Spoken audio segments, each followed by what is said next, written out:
Well, I don't know what lane we're in, but might as well be the fast one. Welcome to Overdrive for a Thursday. Jim Tatti, Frankie C., and Dave Feschuk from the Toronto Star. I mean, I know we've had this configuration before, but maybe only once. The last time it was radio only, which I don't think that's fair. Like, I don't think we should be subjected to just radio guys. We're okay. Like, we clean up decently enough to be on television or at least some kind of streaming, TSN Plus.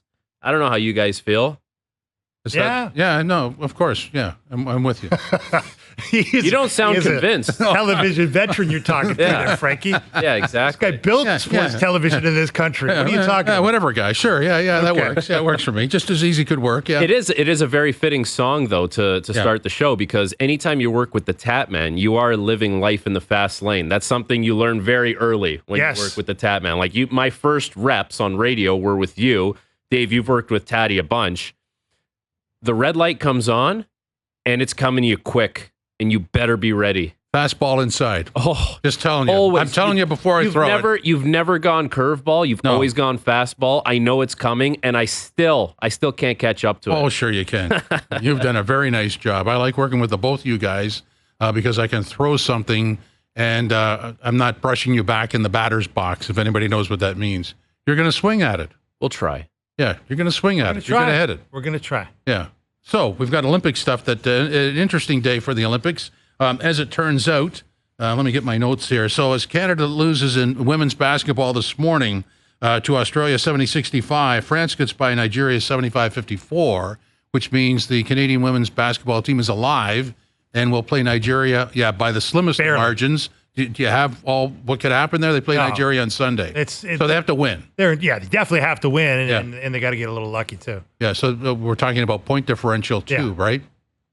It's not going to be easy. They have not acquitted themselves particularly well here. But I mean, it could have been over by about 1 o'clock today, and it's not. Right. Was there higher expectations for the women's basketball team? Oh, I think so. Yeah. They felt like there should be, and look, it's not over. You know, like if you advance, you advance. I mean that.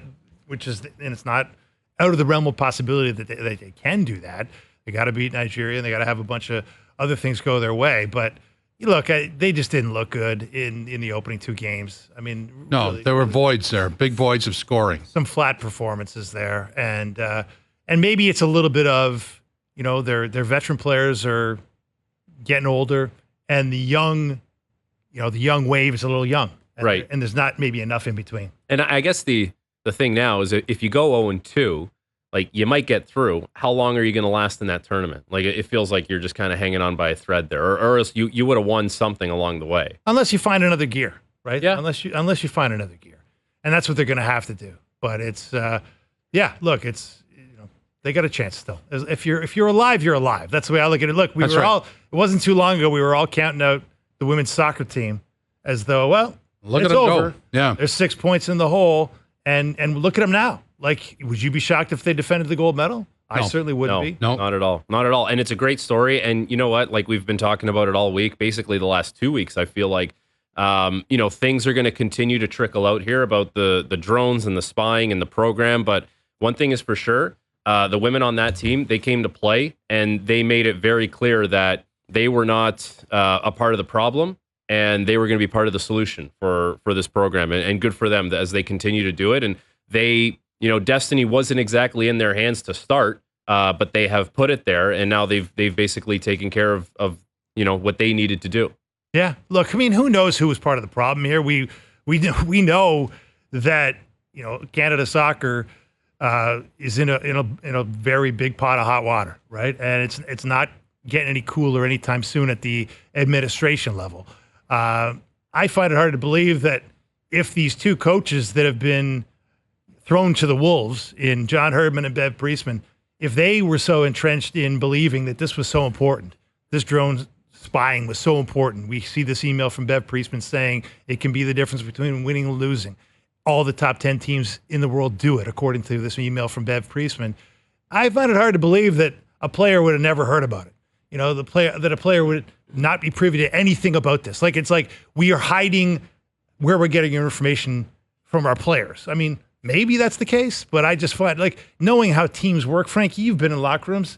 I mean, you see scouting reports, right? Well, the thing is, you always get the video, like, you get the tape in the pre-scout of what the team is doing.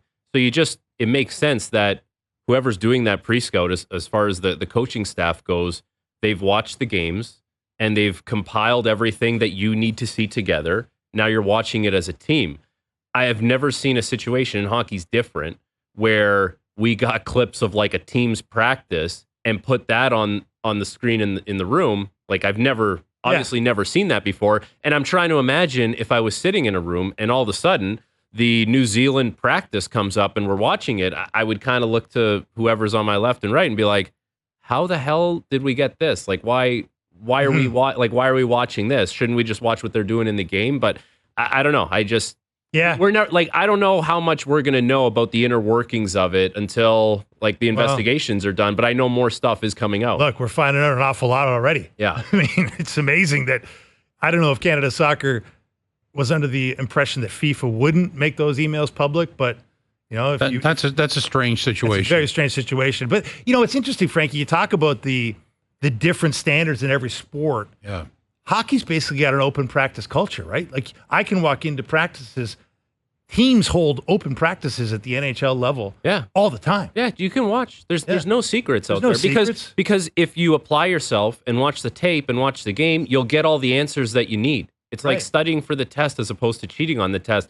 I guess with soccer, the thing that you'd be looking for is like maybe there's a set piece that they're practicing that you haven't seen in a game yet. So maybe that's your advantage. Whereas in hockey, it's like, hey, you want to run a face-off play, we pretty much know there's 5 or 6 face-off plays you can run, and you have to win a face-off clean. And if you don't win it clean, you can't do it. Right. So, I mean, like, there's not that much that's catching you by surprise in hockey, whereas in soccer, there might be. And if you're scouting the Leaf power play in the playoffs, you're like, they're not going to change anything. They do the same thing all the time, and it never works. Or even, you know, everyone in the world, everyone in the NHL knows that the Boston Bruins and Pasternak in particular will do that bank play off the end boards. Oh, do people know that? Everyone knows that. Do people know that? Everyone knew that. Did Morgan Riley know that? Everyone knew that the Sedin twins like to do their high tip play on the power play. You know, like all these things, like it's called the Sedin play for a reason. Right. The cat's out of the bag. It's just, are you going to actually defend it? Are you going to execute it? You're going to recognize it. It happens quick. So it's a different sport, obviously. And I guess the way you practice is different as well. It's different, but I just think it's just an open culture, right? Hockey's got the open culture. I wonder how much soccer would change if they just said, look, you can't practice behind closed doors anymore. Well, you got to open your practice. You've got a closed practice for football. You've got a closed bowl for basketball, and soccer closed bowl as well, or closed practice. And baseball, if you steal a sign, you don't do that. Well, it depends how you steal it. It depends how you steal it. Yeah, so if you're showing your cards, then if the guy tips it, it's okay. Same for a football play. You can tip a play inadvertently, and that's why they go over those films to see who's actually tipping the play without knowing it. But there's no real hockey version of any of that, is there? Not really. No, it is what it is. Whatever you're watching on the video in the games, that's what the teams are doing. There's really no secret. There's no surprise.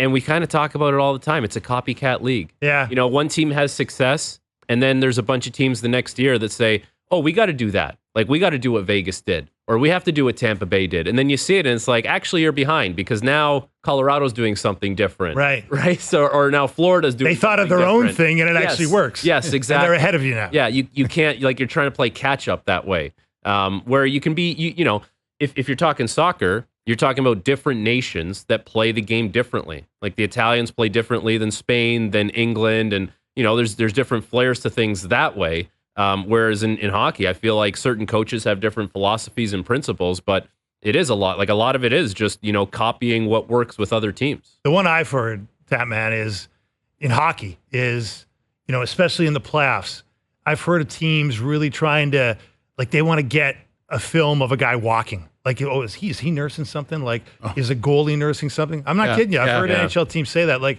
because if you get a biomechanics expert to look at a guy even walking, you know, they can probably say, well, he's kind of favoring this. Looks like he's a little tight on this side. Might be an oblique. It might be this. It might be that. That's a fair point. I've heard that one. And they always told you, like, as a younger player, like when you're kind of growing up, like part of the gamesmanship was, you know, don't show that your wrist is taped. Right. You know, don't show that there might be something wrong with you. But then I would throw this at you. A couple of years ago, Leon Draisaitl had that high ankle sprain that he was playing with. Everyone knew he was playing with it, and he was still a monster in the playoffs. And there was nothing you could do about it. Like there's probably just going to be some guys where it's just like, you can know it's happening, but that guy's just too good of a player, or he's too strong-minded or too strong-willed. I don't know. It's different for everyone. Other Olympics, and we should have got to this earlier. Summer McIntosh, gold in the 200-meter butterfly. Felix Auger-Aliassime gets through in singles, so goes to the semifinals, which we've never had that experience before. And just looking at, he's involved in doubles. So he played earlier this morning. He's in mixed doubles with Gabby Dabrowski, and they lost the first set 3-6 and are losing the second one 1-4. So it looks like the mixed doubles is not going to turn out. But Felix Auger-Aliassime in singles in the semifinal, that's pretty big stuff. It is. And you know what? Like, we should have led the show. The first words out of our mouths should have been Summer McIntosh, because like she's doing it again. She gets another gold medal. We obviously think very highly of her in this country. But now, at the Olympics, I think other countries and other, scribes from around the world and the whole swimming community, like, they have taken notice of how exceptionally dominant she is. And this is just the start of her reign. Like, she has the opportunity to be, I don't know, like one of the best of all time. Oh, yeah. One of the best of all time, and not just in Canada. And let's start with, Canada's first double gold medalist at a single Olympics since Donovan Bailey. I mean, we're talking, 2 golds already, and the chance for plenty more here. It's incredible for a 17-year-old. I mean, when you see her and you see her perform, it's just like there's a calm to her performances. Yes, that is just a poise to her performances that is not common in athletes, especially 17-year-old athletes, right? And you think about, I mean, I don't know. I've never been. You've covered Olympics before? Yeah, a bunch. I'm sure you go over there, it's madness. Then you're in, you got the Olympic Village. You're not sleeping great, I would imagine. I don't know how good the food is at times. And then you still go and do exactly what you set out to do. Like, it's just another element that could get in your way, and it doesn't get in her way. Yeah. Like, she's like truly remarkable, the mental strength that she has put together to, packaged up with the physical strength to do what she's doing in the pool. Without a doubt. And I think it helped that, she was 14 in Tokyo 3 years ago. It probably helped that, if the 2020 games goes off as planned and she's 13, maybe she doesn't go, but because it goes off in 2021, she gets that first Olympic experience as a 14-year-old. So she goes through, which is crazy to say. Which is crazy. But, she goes through all that the first time. Because you're right, it's overwhelming for a lot of athletes to be, like, you're in the middle of this, fantasy land of athletic greatness. Yeah. And, look over there. There's Kevin Durant. There's LeBron James. There's Michael Phelps. There's Usain Bolt, whoever you whatever area you're in, whoever happens to be the star of that moment. If you're an athlete that is aware of that stuff, it can, I've heard that story from how many athletes that it overwhelms you, that it makes it very difficult to get back to being who you are as an athlete in that moment. Yeah. And she shows no sign of that at all. Nothing. And she's in the pool with some big names, obviously, right? Like Katie Ledecky is there, very decorated American athlete. And she's like, I don't know. I feel like none of that really phases her. And like, you would know better than me, but she has the opportunity to not only be, the best Canadian swimmer or one of the best. I know Penny Alexiak was unbelievable as well, but like, she could do something on a world stage that we haven't seen. And she's so young. Like, she's just kind of starting, and she's already so dominant. Coming up on the broadcast, 4:30, Bill Armstrong, general manager of the Utah Hockey Club, will be by. 5:05, Cody Decker from Beadle and Decker show on Sirius XM talking baseball, football. Yes Guy, No Guy at 5:30. At 6:05, Andrew Harris from a running back in the CFL on a documentary. And Kylie McDaniel, 6:30, talking Major League Baseball. Yes Guy. Yeah. I'm excited to talk to Bill Armstrong. Absolutely.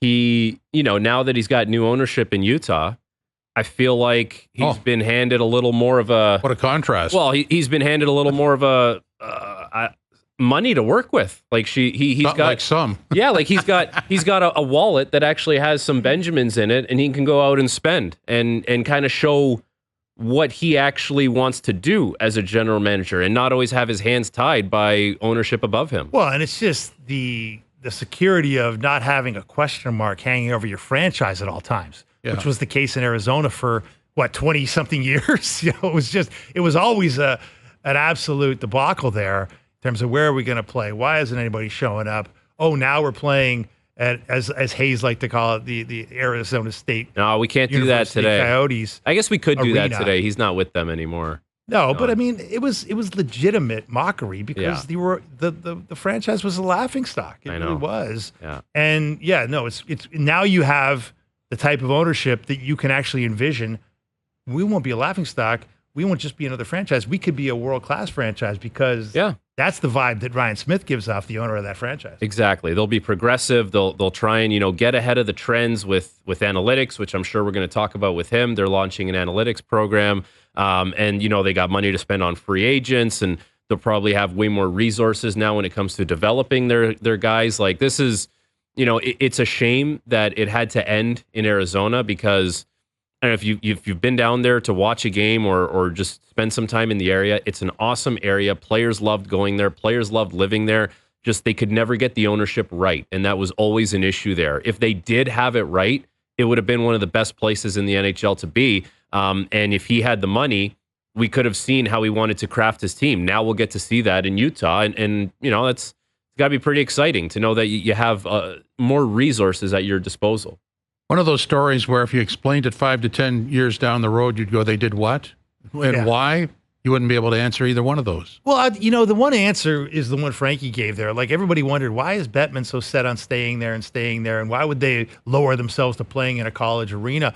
And the reason is because the Phoenix area is an amazing area. Like, it's one of the biggest markets in the States.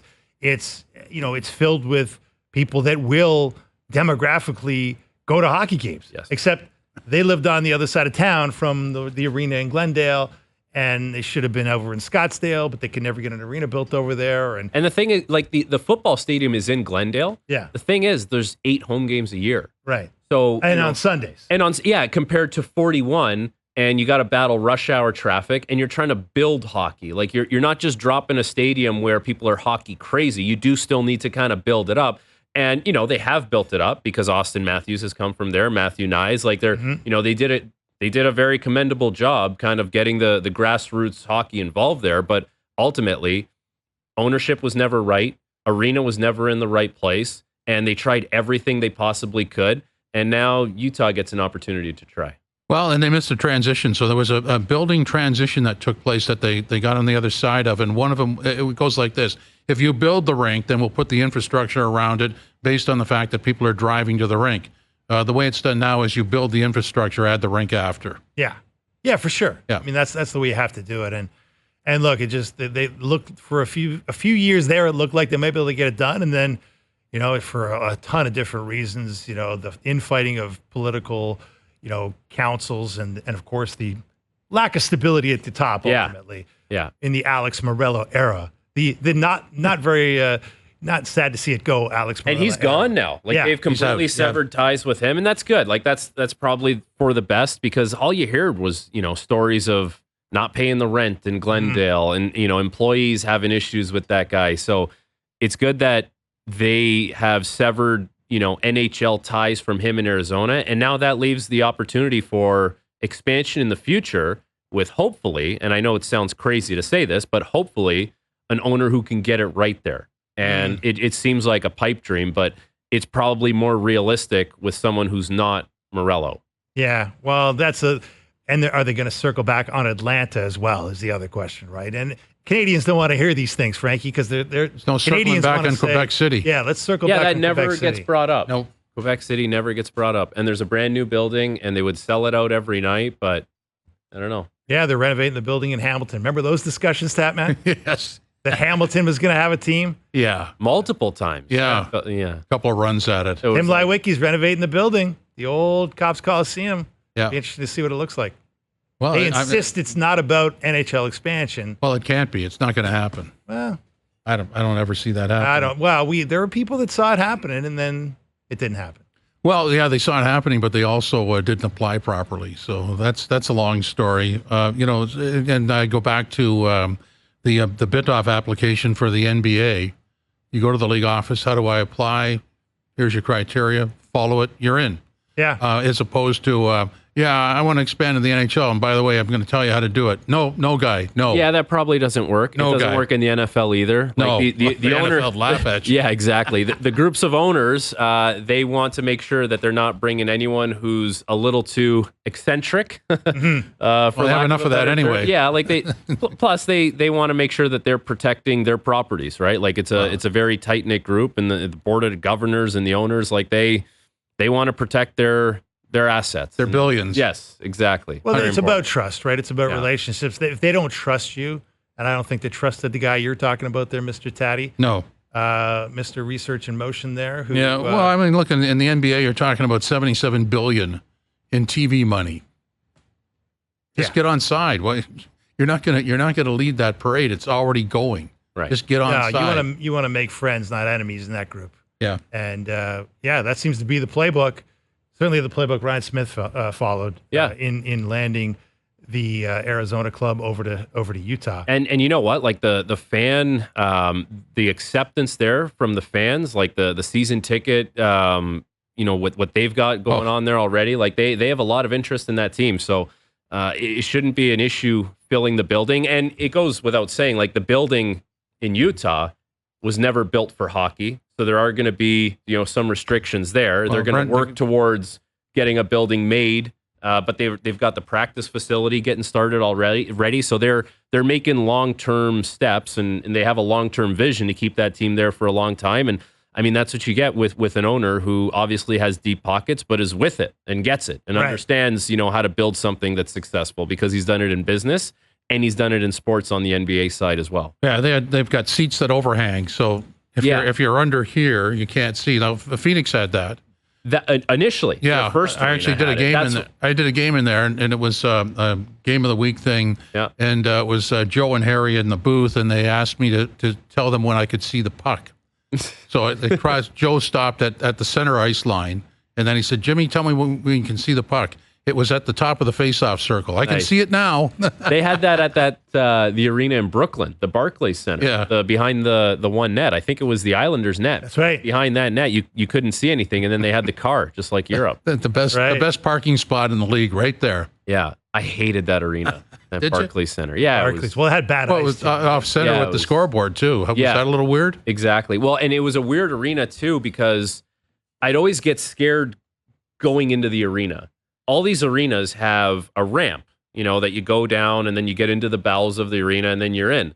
This one was basically plopped down in Brooklyn in like a neighborhood. So it's surrounded by houses. It's essentially locked by the neighborhood. So they don't have room to build the ramp. So what the bus does, and this is me probably just being a little paranoid, the bus goes into this garage door. The garage door is just built big enough for the bus. Door closes behind it, and all of a sudden, it's an elevator. Oh, And you're getting propped down to the lower level. And all I'm thinking as we're going down is like, what happens if this elevator stops working? And we're stuck in here on the bus, in this elevator. I don't know. I just claustrophobic me thinking of that. And then anyways, you get down there, it opens, you drive out, but there's not even enough room that you could like drive the thing around. So it goes on to this turntable and then it turns so that now you can get off the bus and then go into the dressing room. Like that was the whole operation down at the Barclays. So you actually had to leave a little earlier to get to that arena just to, that's an extra, 5 to 10 minutes just to get into the place. Yeah. And a lot of machinery that could fail. Like that's a little Way I too agree with much. you. That's Yes. just too much machinery. Way too much. Like just drop me off out in front. I'll just walk in the front door. That's what I would have been. I don't mind that. Yeah, I didn't want to be that, like, I don't know. You don't want to be the one guy, though, that says No, but you needed a captain to say, "Hey, hey, Frankie C can't cut it. He has to go in the front door. Yeah. Yeah, you don't want to be that guy. No. No. I think the whole team just should have got out. Like we're not going down this stupid elevator thing. Like I would have just said, that's it. No, Well, the first time you go in it, you just assume you're going down the tunnel. right. And then you're sitting there like, where are we?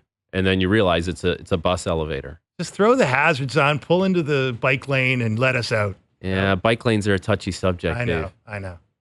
A couple things on the way out. Atlanta has signed Canadian quarterback Nathan Rourke, and Tom Cruise will perform a stunt to win the Paris Olympics.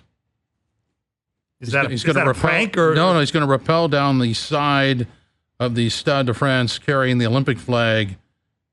I can't see the rest of it, but he's going to rappel. He's going to do a little rappelling skydive down. Oh, wait a minute. He's going to take the Olympic flag to L.A. and skydive down the Hollywood sign. Okay, there's your transition. Wow. Yeah. Really cool. Yeah. Riveting. Okay. Tom Well, it's Cruise. good for Nathan. It's nice to see Nathan York get another gig. I mean, he got cut by the Giants. He was working out, and I guess the Falcons had him down for a workout, and they liked what they saw. And, you know, the NFL dream continues for the guy that is the best Canadian quarterback we've had since, Russ Jackson, Tatman? Pretty well. Yeah. Yeah. I think that's important. Yeah. Like, I would agree with continue that. to chase that NFL dream. Like, the CFL is a great league. He was obviously very successful here. The CFL will be here for him when he stops chasing the NFL dream. Like go out and get it. And he hasn't been in a position where he's that next man up.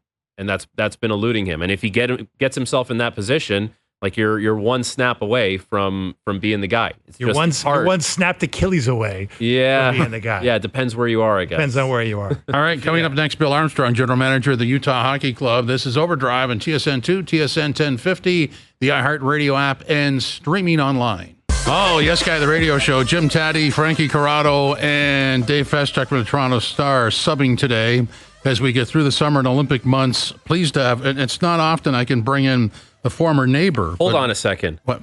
You live next door? Absolutely, for years. Bring him in. I got a question for him. Bill Armstrong, Utah Hockey Club General Manager and former neighbor. Neighbor, how are you, buddy? I'm doing great, neighbor. What a special interview this is. After all this time, who would have thought, huh? I know, it's crazy. I mean, I've been waiting all these years, but you caught up to me. My goodness. I have so many questions. Why don't we start here? Since you were Tatti's neighbor, like, did you ever catch a glimpse of him, like, listening to vinyl, maybe sitting in his underwear through the window? Was that something he ever did? Well, more the backyard. You know, he really felt the freedom. I think he thought there was more privacy. You know, I'm a big guy. I'm 6'5". I could kind of see over the fence a little bit further. It scared me at times, but you moved out before I planted the cedars.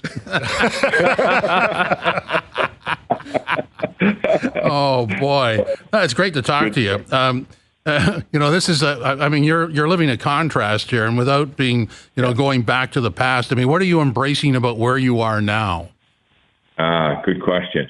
I think we're taking a step forward. The biggest thing is, we're starting to come out of the rebuild, and we were had some key pieces added, at the draft with Marino and Sergachev, and then on free agency day with Cole and Stenlund. So we're coming out of it, and the greatest thing is our team's excited about coming back and going into Utah. It's just the energy there has been incredible since the day we've arrived, and they're just psyched about hockey. So it's the ability, I guess, for us to do stuff and to take that next step. And not many teams, make the playoffs in their fourth year coming out of the rebuild. But I would say that, we're hoping to play meaningful games.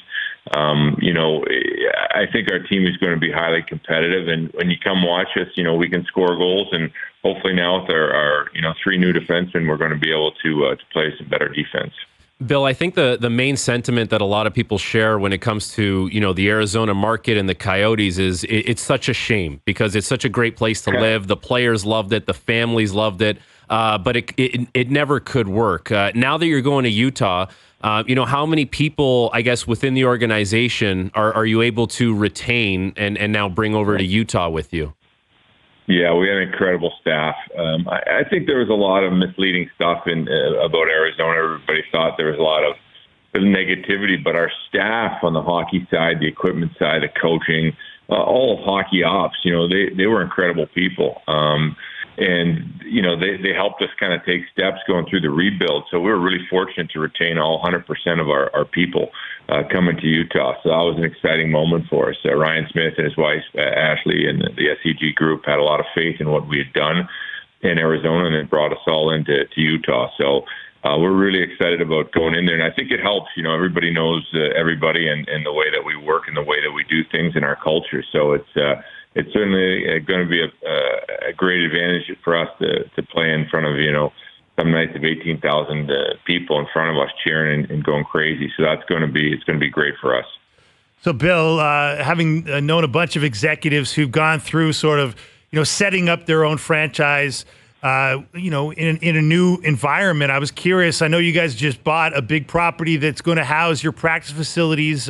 How involved are you in sort of the design of that? And is that a passion of yours to sort of, hey, you get to build the place where you're going to develop your team for many years to come? Yes, it is. I think Ryan, and the rest of the ownership group are very transparent when you go to work with them. They want your opinion on, hey, what is your opinion on having one rink versus two rinks, and the advantage and the new way that we practice and all the things, and how big you want the weight room. There's all little things that I think everybody has their impact on our organization to kind of make better and make it ours. And they're truly an incredible group in the sense, and I'll give you an understanding. They said, hey, we're going to start working on your dressing room. Like, we got there, like they were ripping walls out. Like it was amazing how quick they got things done there. And I think that's a credit to the city, the politicians, the people, and the ownership group. They want hockey in Utah, and they will do anything they can for the NHL team. And they moved extremely quick on our temporary practice facilities, and now we just bought them all. I believe it's done, but they're on where we're going to move to a permanent practice facility, and downtown, and the renovations of the rink and everything they're doing. It's just been incredible. So take us through the renovations of the rink, because I know there's some obstructed seats. How do they work around that? Great question. So they're going to take both ends, one each summer, and just rip the ends out, and they're going to put what they call a wall of sound, which is, basically a straight up seating section. It's going to be incredible at both ends. It's going to take a little bit of time to do, and then I believe the floor is getting moved up, and that's going to be able to kind of take the obstruction out of your view between those two things. So I think by the time they're done, there's not going to be a bad seat in the house. And I know when the Jazz play there, it's one of the loudest buildings in the NBA. It's got a metal roof on it, and it projects the sound down. And I think I believe that, with our team that's coming in there, we could be one of the loudest buildings in the NHL and be a hard place to play out of. And it's going to take some time. I think it's going to take a few years to get all the renos done. But when we come in there, our brand new locker room for us, it's going to be outstanding. And that'll be done for our opening game. So it's going to be truly a magical experience for our players to play in that building. Well, judging by the first visit that you guys had to Utah as a team, like the fan support looked incredible. All the people that came out to see you guys, and it was loud. And I mean, now that's got to get you excited about, the long-term future and hopefully success of the team there. Maybe just, describe what that feeling was like, kind of getting off the plane, getting to see the arena and getting to see all the fans and feeling that support already. Yeah, it was a whirlwind for the players and also management doing all the little things, and then all of a sudden you get off the plane and you really don't know what to expect. And there's 3,000, 4,000 kids chanting, and with signs up going crazy. We settled in, they gave us a tour. We end up going to the rink, and there's 4,000 people out front, and there's about 18,000 people in the rink, like a rock concert. And we walked out, and the place went crazy. And you're walking through the crowd. I mean, I can't explain it. Like, I think there's, from the coaches to management to the players, we all had like tears in our eyes, because it was truly emotional for us to get pulled out of Arizona. But then really emotional when we got there. The fans they went crazy. And so it's so exciting for our players to see that and be wanted, right? Walk into a place where they want NHL hockey, and it's clear about it. They're going to build the facilities in any way, shape, or form, and as they have a saying in Utah shows up, and they did that day, and it kind of set the tone for our team, and I know we're going to get some energy from that. Playing in that building, it's going to be, like I said, it's going to be truly a magical experience. Bill, I'm sure you're hoping Utah and maybe other locations show up to your interesting project you got going on here, the Summer Analytics Challenge. Tell us about this. I guess you're inviting would-be analytics nerds, I use that very affectionately, to submit an analytics deliverable, a 5-page analytics deliverable to sort of, maybe give an idea about how you could make the hockey club better through the use of data. And what are you hoping to get out of this? Well, we did it last summer because we were revamping our analytical department, and we ran into some kids we say in scouting, different eyes see different things, and it's almost on the analytical side now with the chip and puck data and all the other websites with data on it. It's just there's endless resources, and I think that the younger kids that are processing that analytical have those analytical minds are seeing the game different, and we just wanted to create basically a challenge. Put it in there that the person that wins it, that we feel has the best analytical mind coming up that submits it, gets a paid internship with us that gets to work with our analytical staff and part of our team. I think it's just truly an incredible situation and opportunity for somebody to kind of come in and do that. And we found last year, some of the papers that were sent in were just, different ways of thinking, and they're truly. We loved it. We loved to read it and learn it and kind of debate it. So we thought, hey, this summer, let's do a challenge. What's better to think about, hockey in the middle of summer, right? Exactly. So we all do that. So, yeah, it's going to be a great competition. I just from talking to the people, the submissions already are off the charts. The amount of people and the amount of interest it's drawn is going to be great. So we're really looking forward to interviewing our top guys and having a winner at the end of the day. And that really speaks to, engaging the community. And I know you did a lot of that, certainly in Arizona and Phoenix. And one of these guys that you had do it, unfortunately passed away, Matt Schott, who was a guy that I taught at Centennial. So I knew Matt very well. Wow. But in terms of, what you're doing in Utah, like what are some of the community engagement things that you're already starting?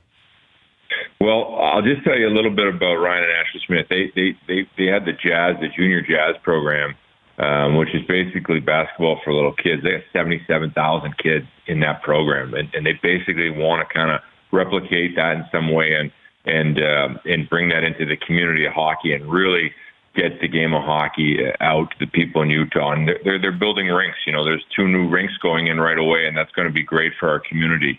The one thing about hockey players, and Frankie knows this, is just they're 99% of hockey players are the greatest people to ever meet. They'll do anything in their community. They'll do anything, whether you're playing Utica or you're in Vancouver or you're in Hershey or you're in Arizona. Players in the NHL, they give back to the community, and it's a great thing. Just having NHL players going to hospitals and schools and just doing as much work as we can to promote the game, but also give back to the community. And we do it from the get-go on development. We go to building houses with all our young prospects, and right away we always feel like, I've always had this philosophy as a GM that if you get your players out into the community, they'll care more. They'll care more about the team, and they don't want to let people down, and they want to put a good product on the ice, and they become way more involved in the community. And anywhere from, we've had Leighton Achardo, who passed away from cancer in AZ. She was a huge part of our organization and just continued trying to raise money for her fund too. So I think it really draws you into the community, and it makes the community better at the end of the day. It's always important for the players, I found. Like the more you were connected to, people in the community, maybe you had some restaurants that you went to or you made some friends, and it's like you kind of harness those relationships. I don't know. There's just something about it as a player that you really appreciate. And Bill, I know you know this, but the other thing is, winning. If you start winning and your team is successful, people want to go, and the building's packed. And now it's a different set of circumstances for you as a general manager, where you've probably been given some more resources. The wallet might be a little more full for you to go out and spend. How does that feel as a general manager to possibly know that you can see out your vision a little more here? Well, the worst thing that you'd ever think about as a GM is, I give a lot of credit to our scouting staff. They did an incredible job at drafting the Coolies and the Gunthers and the Mosers already that have had this influx, and now you're going to see the Aginlas and the Lamoureux and the other kids coming in. And you truly don't want to be a GM where you get to the point where you have to sell off your players because you can't afford them. Like that would just break your heart of our scouts doing all that work, and then we got to a point as an organization we couldn't afford to keep players. That would have been a terrible thing. So I think now that we're in that second stage and we're into Utah, and you can see your players growing in front of you, you're going to have the resources to pay them and assemble your team and fight for a championship down the road. And that's the greatest thing. And I think, there's going to be a point where we have to add a big free agent. I think you have to have some patience and time. This summer we didn't do that because of the simple fact that, our young kids, the Coolies of the world and the Gunthers, they have to grow organically. They have to make that next step. And when they do at some point in time and our team makes that next step, then it'll be time to add through free agency and finish off what we started. But there's a little patience level, and just because you have all the money, it doesn't mean you want to spend it right now. Our team still has to grow and fight on its own. So, Bill, just circling back to the analytics conversation, where are you on that? You said you wanted to revamp things around analytics last year. Well, we're 20-plus years since Moneyball. It feels like a lot of the stuff that's been done, and everybody's probably kind of got a lot of the same information. But do you still think there's fruit on the vine, for lack of a better term, that you can actually mine? Oh, there's a ton, and I think it's actually at the most exciting time behind the scenes. Some of the people we've hired, I used to walk into the room and say, "Hey, can we get this?" And they're like, "No." "Can we get this?" "No." And well, the other sports have it, no. And now it's all yes. Yeah, we can make that. Yeah, we can get that done. And it just tunes in a little bit more to making key decisions. Everybody says, "Oh, are you all analytically based on your decisions?" No, it's we have consultants like Larry Flo, like a mass experience, on our staff. But it is a form of making the decision. Is you want the right information to make a better decision. And I think every day in the NHL with the chip in the puck and in the player, it's just growing, and you get more information and you make better decisions as an organization, as a GM, and that's key. So I think you always have to push the pace. I read a lot of baseball books just about blending analytics, and baseball seems to be like 2 steps ahead of us. And so, you're always trying to read and coming back to your analytical people. And, we've got a huge analytical staff now that we've added. And it's just been incredible to go in there and grab more data and get a better understanding to make a better decision. It's a part of every NHL team, and you're never going to beat the NHL 9-0 every night, but you can beat them by 1 goal and stay ahead of everybody else, and that's what we're trying to do. Bill, on behalf of all of us, we're really sorry that you had to see Tatti in his underwear in the backyard listening to Final. Hey, neighbor, they like to pick on me. It's a form of showing affection, I guess. I will say this in a kind way. He was one of the best neighbors ever. So we had a wonderful neighborhood, and he was a part of it. Bill, thanks very much. And neighbor, next time you're in Toronto, we'll get the story down about vinyl listings so that we're both on the same page. Absolutely. Thanks very much. Thanks, guys. Bye.